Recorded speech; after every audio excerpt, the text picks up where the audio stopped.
Suite à l'affaire dite de l'école Zaria Maradi, où des enseignants ont été passés à tabac par des parents d'élèves d'une jeune fille mineure qui fait partie d'un groupe de jeunes filles qui se sont introduites dans l'enceinte de l'école, où la fille en question a été interpellée et chicotée par la directrice. Devant cette situation, le parquet s'est saisi de l'affaire et a ouvert une enquête qui a abouti à un règlement à l'amiable.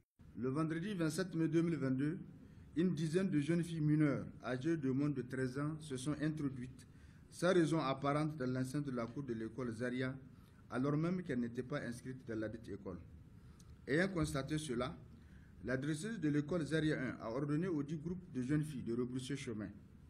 Une des jeunes filles âgée de 12 ans, élève en classe de CM2 à l'école primaire Wazirfa, a refusé de s'exécuter en répondant aux injures proférées par la directrice à leur égard. Face à cette résistance, la directrice a instruit 2 de ses élèves de lui prendre la jeune fille et la conduire dans une classe en paillotte où, à l'aide d'une chicotte, elle lui avait porté plusieurs coups.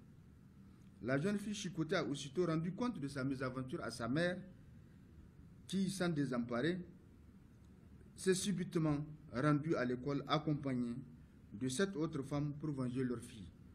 Suite à cette irruption dans la cour, la directrice de l'école Zaria 1 ainsi qu'une dizaine d'enseignantes ont été violentées. Aussitôt appris cette information, le parquet avait ordonné à la police judiciaire de diligenter une enquête en vue de situer toutes les responsabilités pénales liées à la dite bagarre.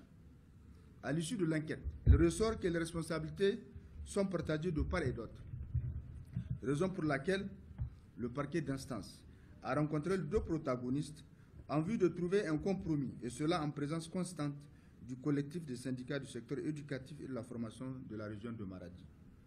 En présence de tous les acteurs concernés, les parents de la jeune fille ont adressé leurs excuses à tout le personnel enseignant et ont versé la somme de 500 000 francs CFA à titre de dommages et intérêts aux enseignantes victimes.